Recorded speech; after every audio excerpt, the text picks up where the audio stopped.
Australia is the world's largest island. Geographic separation over thousands of years resulted in 90% of the species found in Australia being endemic to this vast land. And for the locals, living here means living amongst some of the world's most dangerous animals. Some of these animals can kill instantly, others leave lasting injuries, and some can just inflict a nasty bite. In all, 72 animals can cause us damage. But which one tops the list of most dangerous? Menacing and feared by many, our first animal to hit the spotlight won't hesitate to bite if you really annoy it. I had it by the tail and it arced around and grabbed me on the back of the leg. I didn't let go of the shark and it didn't let go of me, so it was what we call a dead dog. Basically, it hung on because it was totally stressed out and just frightened, and it just hung on to the back of my leg. So I actually swam back to the boat I put my hand in the gill of the shark so it wouldn't move its head and join all the dots and take the back of my leg off.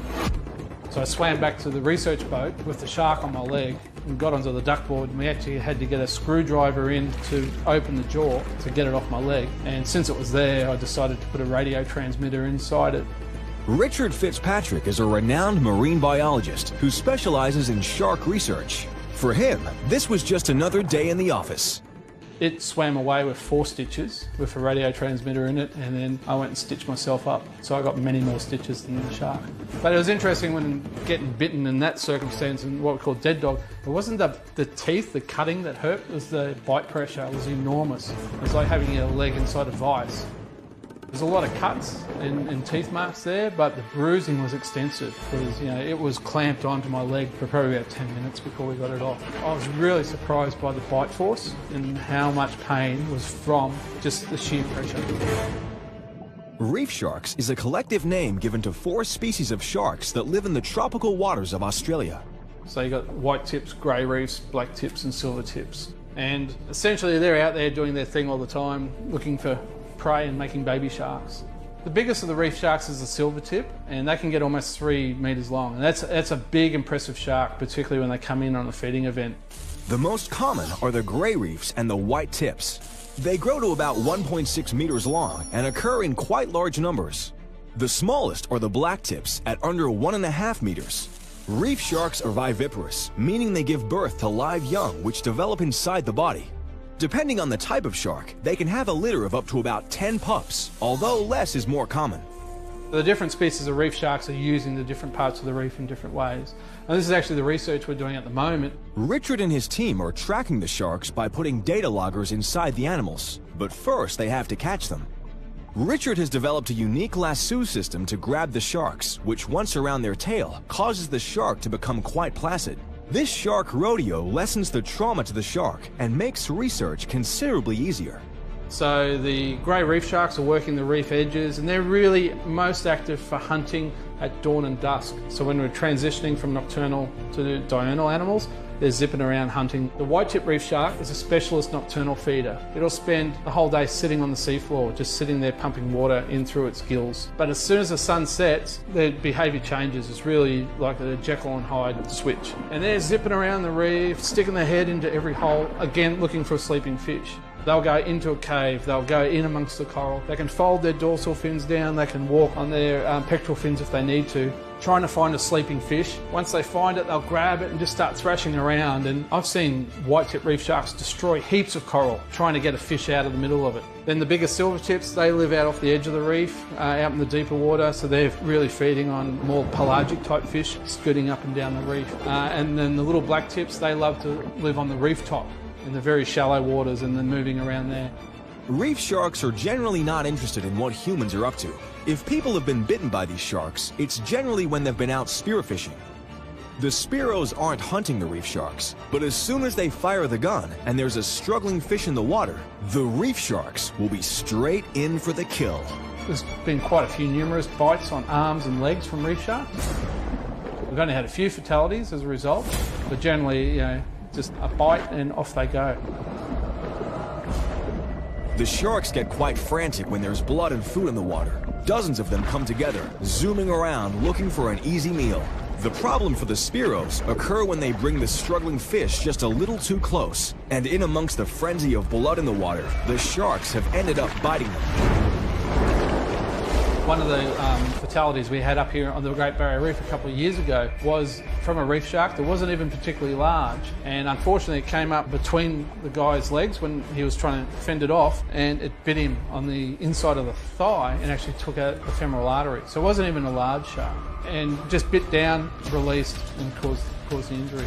These sharks usually only attack when you're competing with them for food, or in Richard's case, they may not have liked being grabbed. Both situations where the shark is just responding to what's going on in their environment, but they also have to keep an eye out for what's watching them.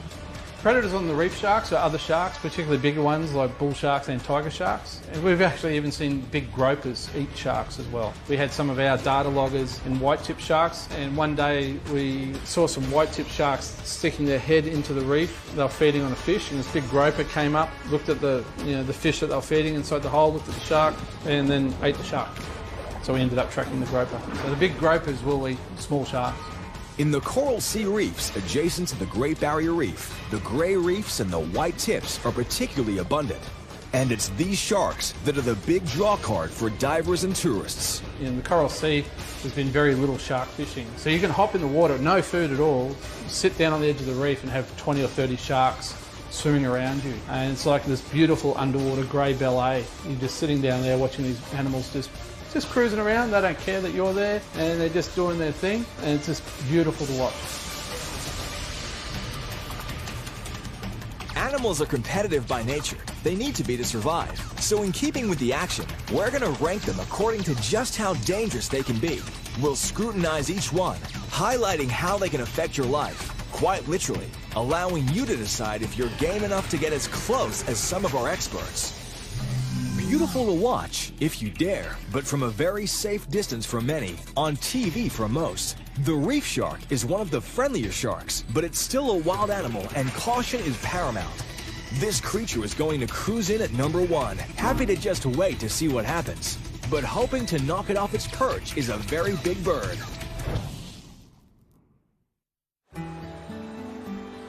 The northeastern tropical rainforest of Queensland, Australia is beautiful. It has spectacular scenery with magnificent mountain ranges, lush vegetation, and crystal clean rivers. It's a great place to visit, but if you do, beware, for lurking amongst the shadows is a dangerous giant that can kill you with one powerful blow. And if you make the mistake of entering this killer's territory, it will stalk you and attack when you least expect it, with deadly results. In the animal world, when we invade the home, particularly if there's babies around, that's when we'll get pushed away, and violently. The lush rainforest is the home of the largest native land animal in Australia, the southern cassowary. And this flightless bird is one of the world's largest. Standing up to 2 meters tall and weighing in at roughly 60 to 80 kilograms, it is not a bird to mess with.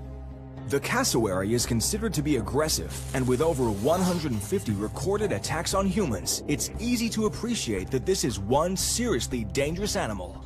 Known as the most deadly bird in the world, it's definitely worthy of making our list of 72.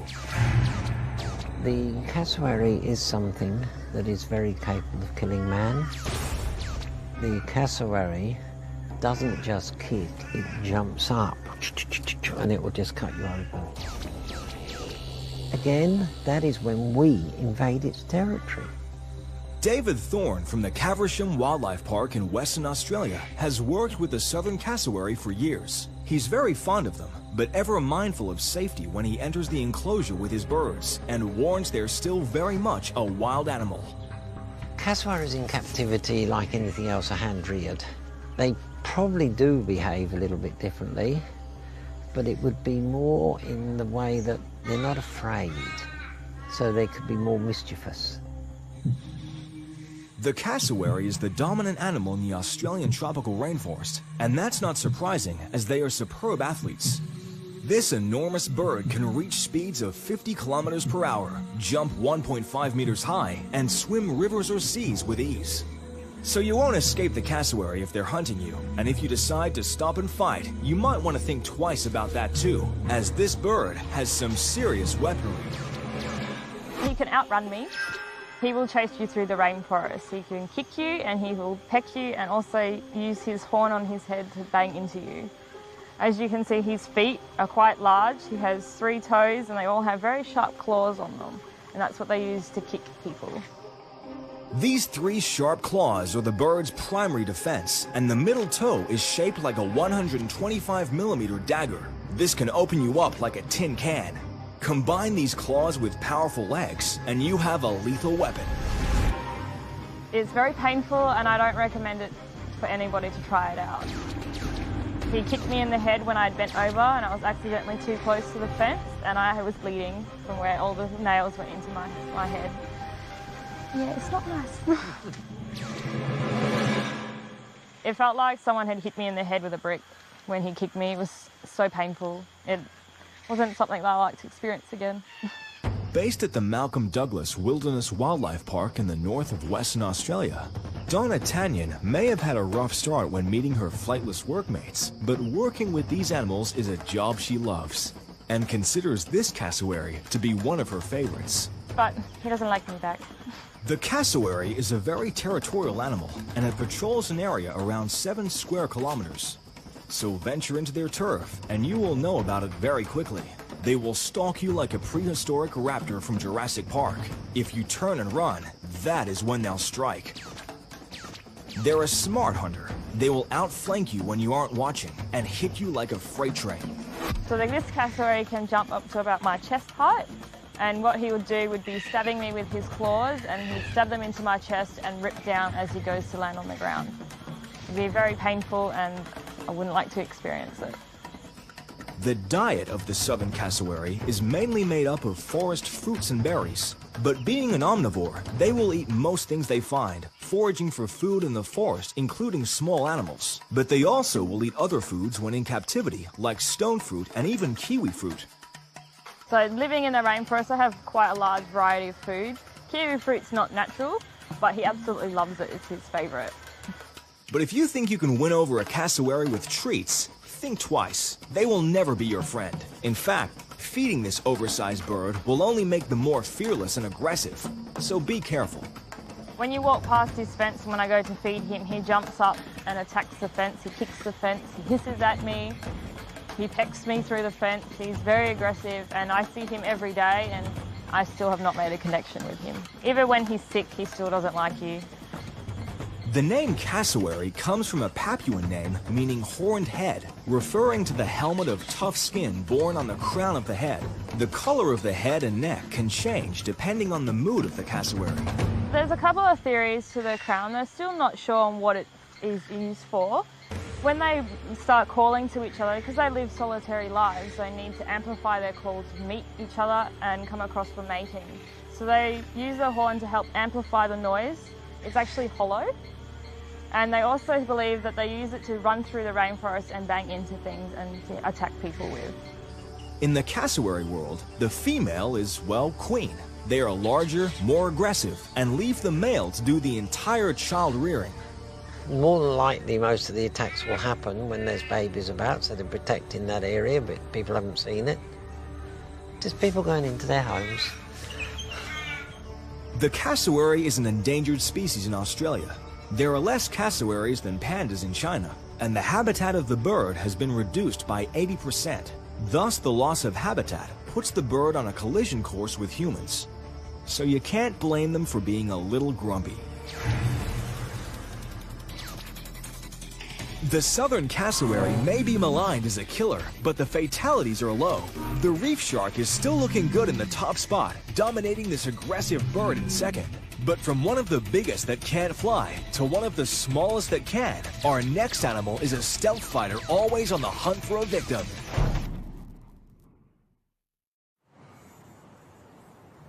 Aggravating, irritating, and potentially deadly. No other insect is quite as annoying as the buzzing barbecue killer, the mosquito. But these insects are also the disease-spreading, blood-sucking vampires of the animal kingdom. Their microscopic bite causes red, itchy bumps that can last for days or weeks. But beyond the nuisance factor, these little bloodsuckers wreak havoc the world over. Aside from the annoyingly itchy bite side, it's the viruses they carry that are really dangerous. Malaria is their best-known deadly disease, but there's so many more. Australia's in the hot seat when it comes to mosquito-borne diseases. It seems like every year I'm here, there's something new coming on, some new invading disease, some new invading mosquito. A mosquito bite turned Ian Shader's life upside down. He's a survivor of a rare but deadly mosquito-borne disease, Murray Valley encephalitis. This virus can cause brain tissue to swell, swelling that may cause paralysis, coma, or even death. Like the worst hangover you've ever had times 10, and it doesn't go away. Ian had his dream job, living and working in the Australian outback. But one work trip into the desert marked the beginning of hell. In May 2011, I was asked to drive out to Fitzroy Crossing, which is about 4 or 5 hours east of Broome. On the way out there, my car broke down. The 2011 wet season was particularly bad, with vast flooding across Queensland and northern Australia. When Ian set out for Fitzroy Crossing, the clouds had cleared and warm, stagnant water was everywhere, the perfect breeding ground for mosquitoes. Ian ended up spending 3 hours stranded on the side of the road, 3 hours next to a mosquito-infested swamp. 3 hours that changed his life forever. My car broke down at about 4:35 p.m. I didn't get picked up till about 8, and in that time I got probably the worst amount of mosquito bites I've ever had in my life. I got absolutely chewed. The mosquitoes were biting me through my clothes. I'd been given a hiking shirt, like one that I was wearing driving out there, supposedly insect proof, but I do remember rolling up my sleeve at one point, to spray more of this spray on. There was like the rivulets of blood where I've been bitten that much. Ian doesn't know how many mosquitoes attacked him, but by the time he was rescued, his body was covered in more than 50 puncture wounds. I remember thinking this isn't good because I got savaged. I couldn't escape them. That was a scary thing. There are roughly 300 species of mosquito in Australia, but not all are dangerous to humans. They range from 4 to 6 millimeters in size, with 6 legs and a pair of wings. The head is armed with a long proboscis to pierce skin. Males are sweet nectar-loving types and only live for about a week. It's the females that feed on animal blood. Their lifespan is a month, plenty of time to spread disease. A female mosquito can suck 2 to 3 times its weight in blood. Being a mosquito meal is no fun, but they're just getting the nutrients they need to develop and lay eggs. When it comes to feeding on blood, it varies with the species. Aedes aegypti, the dengue mosquito, feeds almost exclusively on humans. There's a mosquito called the brown house mosquito that feeds almost exclusively on birds. And you get a lot of our nuisance mosquitoes here feed on things like wallabies and kangaroos and possums, but if you're out there in the bush, they'll feed on you. Most people don't know the danger of mosquitoes, swatting them away without a thought, or even unaware they're being attacked, until it's too late. For Ian, feeling agitated and grumpy was the first sign that something was wrong. Then overnight, the virus hit with full force. I woke up the next morning, hallucinating this woman above my head, diarrhea in my sleeping bag, crying. I was screaming at one point, and there's things I don't remember. I was told things. I tried to go up and walk and fell on my face, and pretty out there stuff, but I don't remember it. Thank God. Doctors suspected a mosquito-borne virus. They took Ian's blood, and when the results came back, the news they delivered was devastating. He said, "You have a potentially fatal virus. You should call your family. There's nothing we can do, but I think you'll be okay." So I was no Ross River, no Barmah Forest, no dengue, no Kunjun, which is another one, but my Murray Valley level was right up, and they just said, "You've got Murray Valley encephalitis." If you get Murray Valley encephalitis, or MVE, it's likely your temperature will soar, your head will pound, you'll become confused and feel so tired you can barely move. In the worst cases, the virus causes fits and seizures. People can't believe that something as small as a mosquito, someone like me who was surfing all the time and running around the desert, basically spent a year of my life in and out of bed. The virus lives in water birds and is carried by mosquitoes into humans.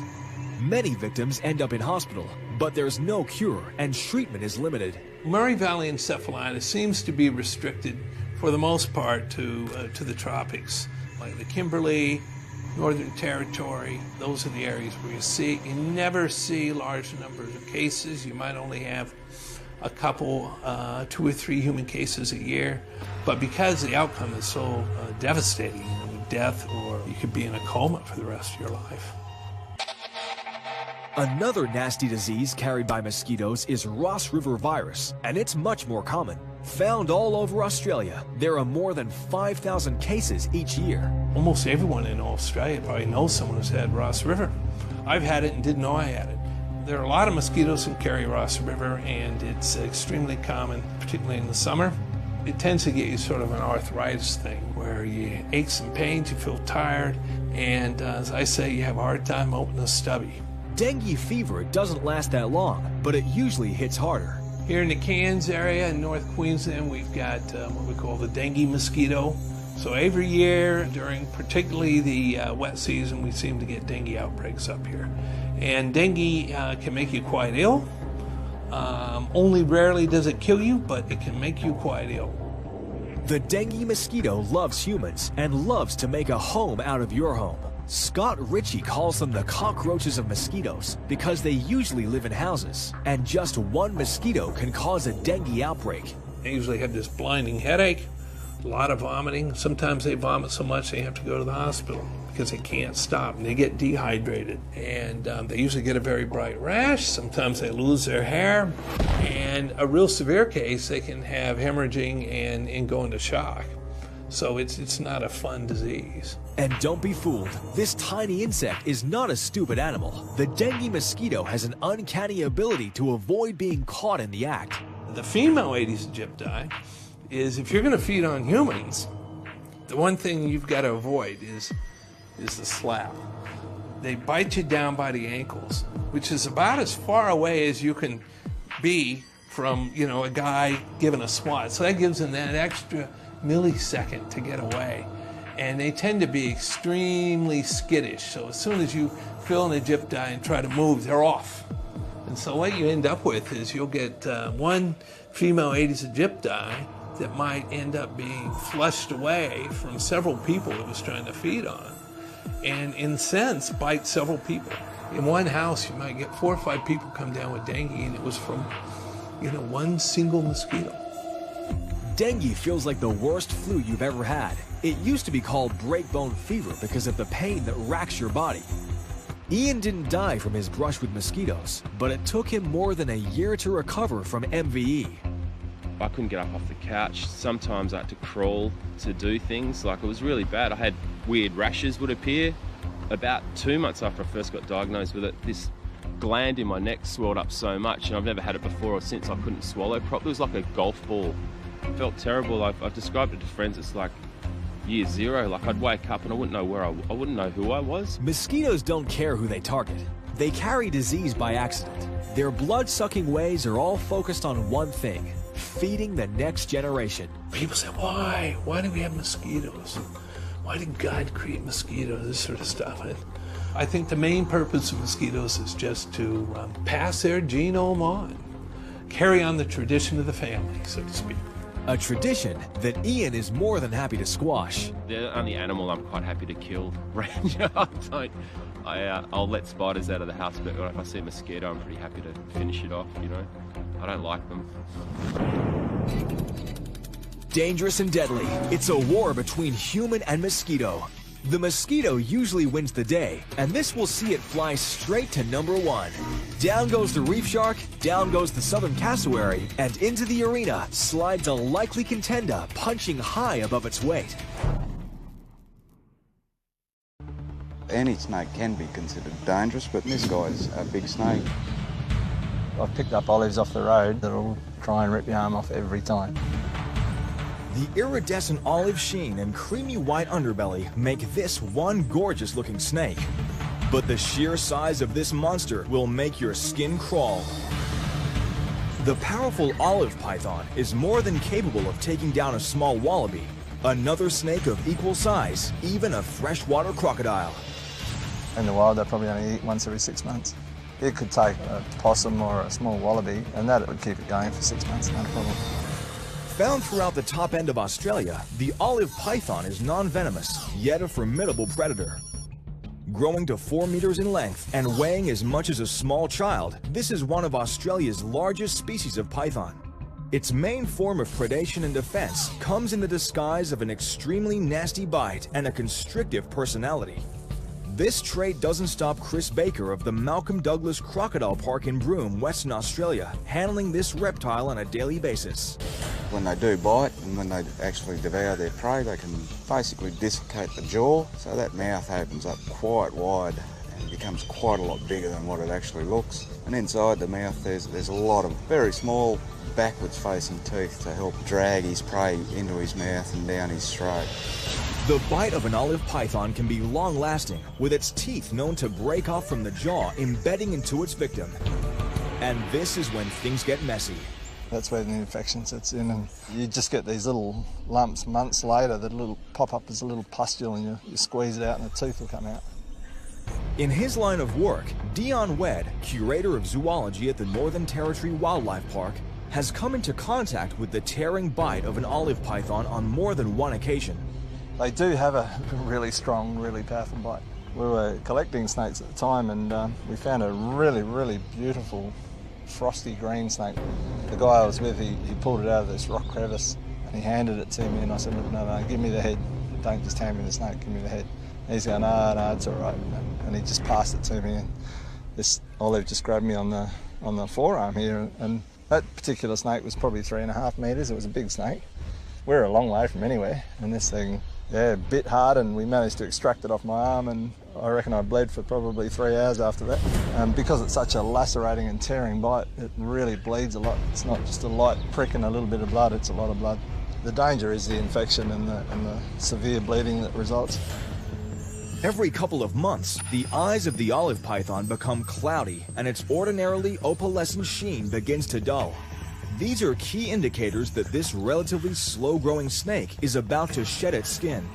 A growing python cannot be contained within a sheath of dead scales. Their skin is actually basically a dead sheath over their whole body, and as they grow, that sheath, because it's not alive, it doesn't grow with the body, so they've got to shed that outer layer. They just start on their nose and they slowly pull it back, and they'll find something rough and then just rub on it until that skin just peels right off.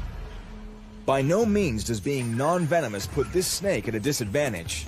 Besides its powerful, lacerating bite, the olive python is blessed with an additional cunning sense, making it a far better predator than its toxic fanged relatives. Hunting under the cover of darkness, the olive python uses thermal imaging in detecting the heat signature of small mammals. 2 labial pits located on either side of the head allow the python to sense and track prey from a distance of 25 feet, like a guided missile honing in on its warm-blooded target. The way these snakes predate on things is they physically bite, hang on, and then throw coils around the animal and constrict it. But when they bite and they want to hang on, they don't want to let go. But that initial bite has got to be strong enough and hard enough to hold that animal so they can put the coils around them. With each painful exhalation, the python tightens its crushing grip again and again until the lungs of its prey can no longer take in oxygen. It's like drowning on dry land. He'd have a truckload of strength, and if he actually did start to constrict, he'd be really hard to get off.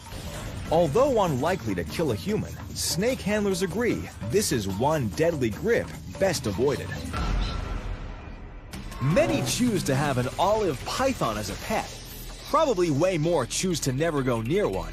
Either way, this is a mighty snake. But in our list, it's going to slip in at 4th, leaving our top 3 beasts in the same spots. However, seeking the limelight next is a saltwater celebrity whose striking appearance has lured more than its fair share of unlucky admirers.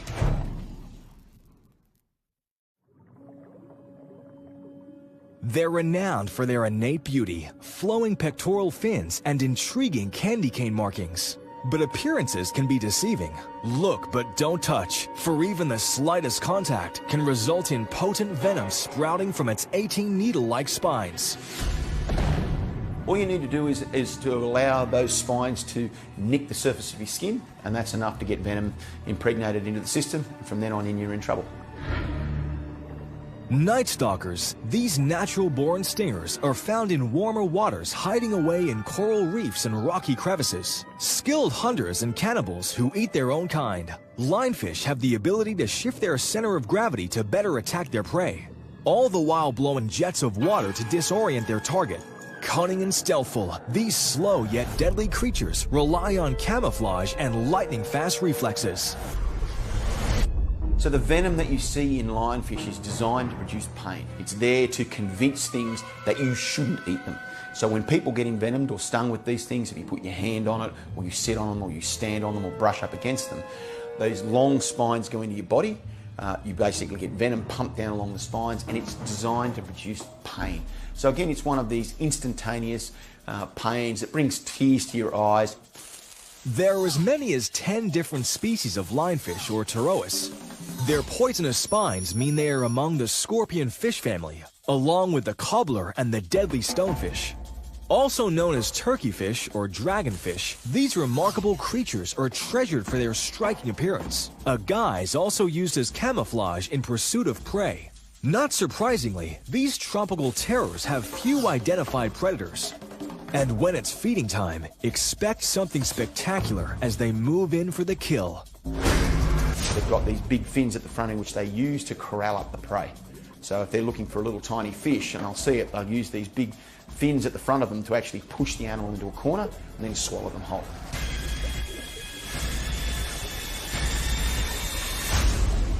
In Australia, the lionfish is a natural wonder to be admired from afar. However, in the Caribbean and Western Atlantic, the non-indigenous species is a pest, now at near-plague proportions. What started out as a love affair by aquarium owners with these saltwater celebrities has resulted in an unprecedented alien invasion.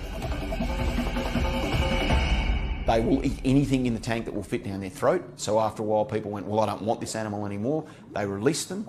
They then got into the ecosystem over there. There's very few animals that can handle them from a point of view of eating them because of the venom. And before you knew where they are, or where they were, there are hundreds of these animals. And some of the areas in certain dive sites in the US, you can't swim there anymore because there are so many of these animals. Since lionfish are native to Australia, they have their own predators, so the numbers are kept to a manageable size in our reef systems. But you remove the animal from where there are predators, you put it into a new animal or a new area where there aren't predators, that's when the animal takes off. Taking off in plague proportions, our much-admired Australian predator has certainly made its mark in the Gulf of Mexico, wreaking havoc amongst ocean-based workers. Places alone and a lot of the oil rigs and things of that nature, you see a lot of divers get stung when they go down. They take their bag of tools and things down, they put the tools on the bottom, and the lionfish come out and hide in the bags and things where they're there. Divers then put their hands in to grab a tool, put their hand up against the spine and get stung in the hand. While deaths from these ambush predators are rare, coming into contact with them can result in life-threatening injuries.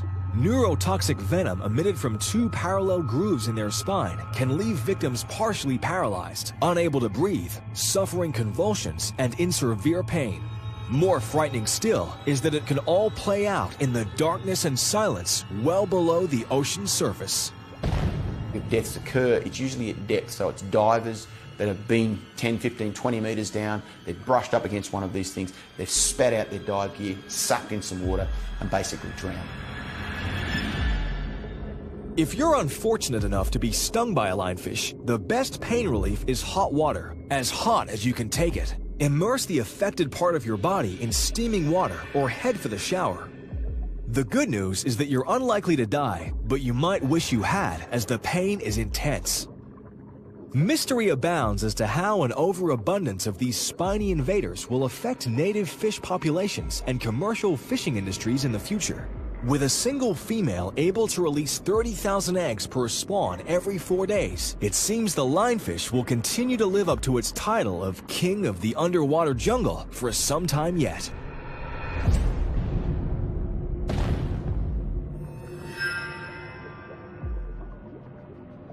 There is still so much to be learned about the lionfish, but what we do know is there is a small upset on the danger scale. The flamboyant lionfish is catching the tide into 3rd, pushing the olive python way down to 5th, and the southern cassowary into 4th. The top 2 are holding tight to their spots, the ever-present and threatening mosquito in at 1, and the reef shark at 2. Up next, however, is a player who's going to take you by surprise.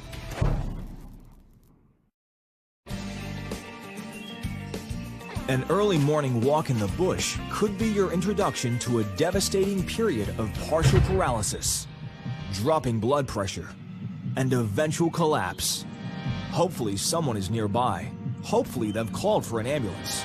They can even go into anaphylactic shock, where the blood pressure drops, they can collapse, and they can even die. This is one incredibly small animal, but the consequences can be enormous. In Australia, there's about 80 different species of ticks, but there's one particular species that causes problems to humans, but also our pets. That's the paralysis tick. The paralysis tick has no eyes, so it's not an active hunter. It's more of an opportunistic creature. They're just not capable of being that aggressive. In fact, they tend to sit around waiting for someone to pass by and actually make contact with them. If something big and hairy walks past while the tick is waiting, then it'll latch on and then climb onto the host. Now, once they're on you, they can actually walk over the body for some time, for even a couple of hours. And they can walk up the clothing. If they can't find a ready access to the skin, then they'll keep walking and eventually settle onto their head. And so if they're on their head, people think they've fallen out of the trees. Well, no. Basically, they've got on low and just walked up. Paralysis ticks are members of the arachnid family and are known as hard-bodied ticks.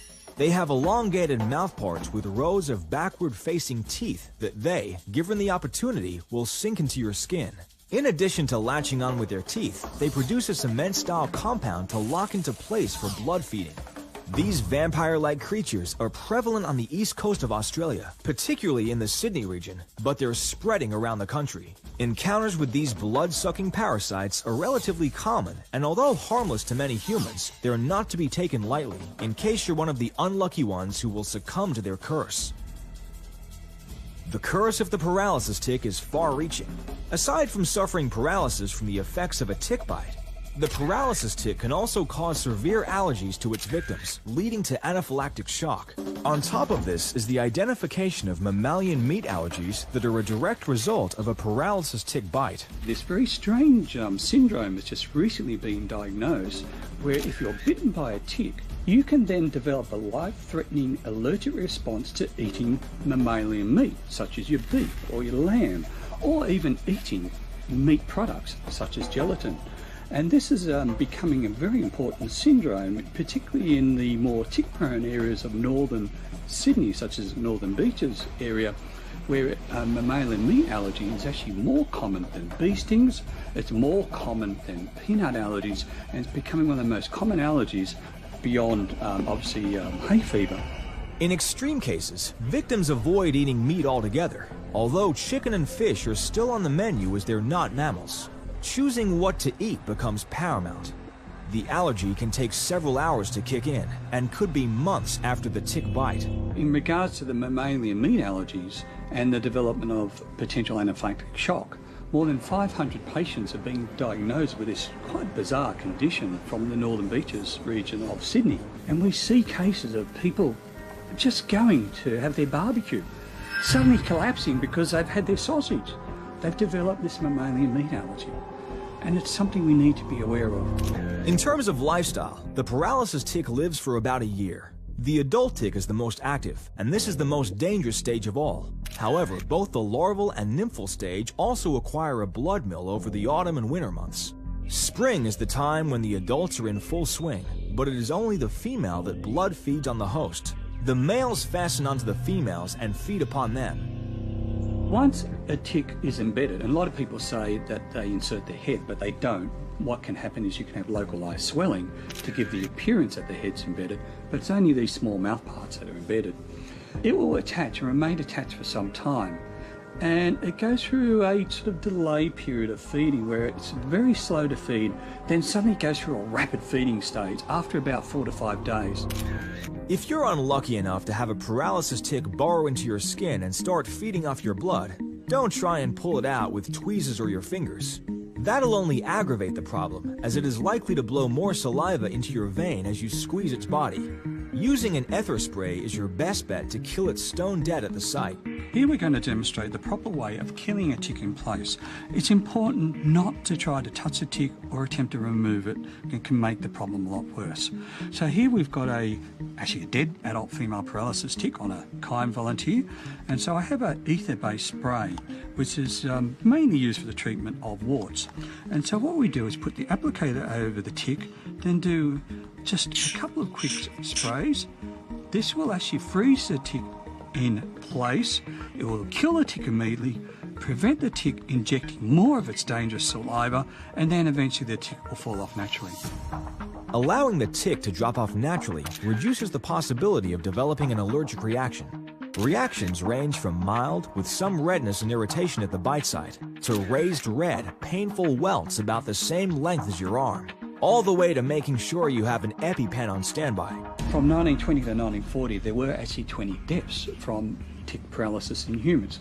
Most were in children, and often the ticks were in spots of the body that weren't obvious, such as the ear canal. Since 1940, we haven't seen a death, basically due to modern medicine, but also with the development of antivenin. So we haven't seen a death in humans, but in animals, there's something like 20,000 pets affected every year with tick paralysis. Many hundreds die, and so it's a very important condition.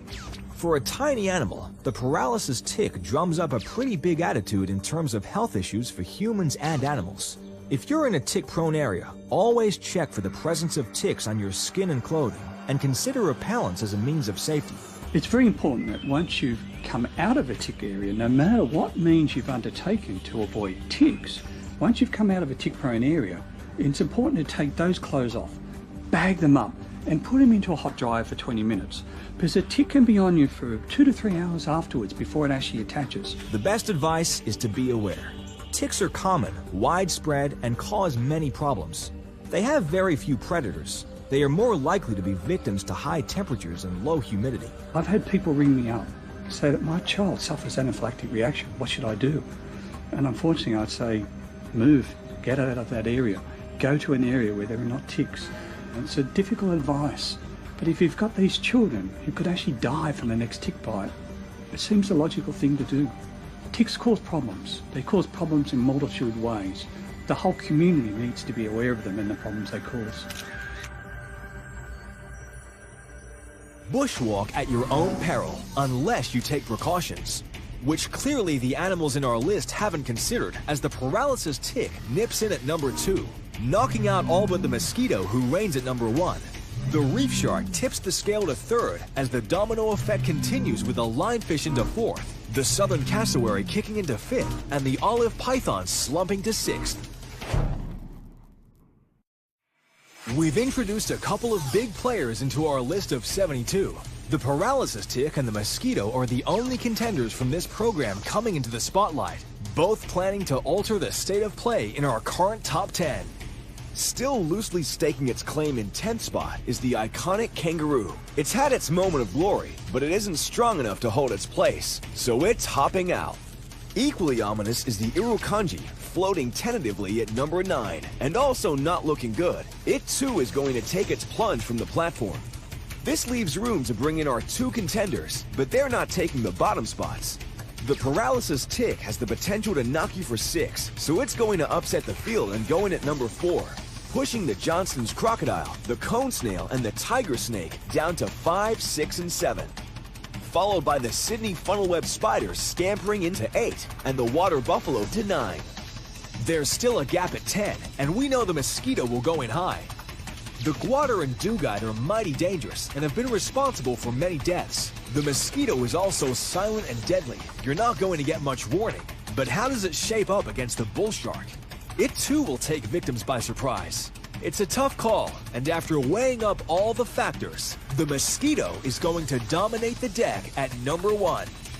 The rest of the pack tumbles down a spot and is likely to fall further as each program we introduce another set of dangerous animals, all wanting to make their mark and infiltrate the top 10.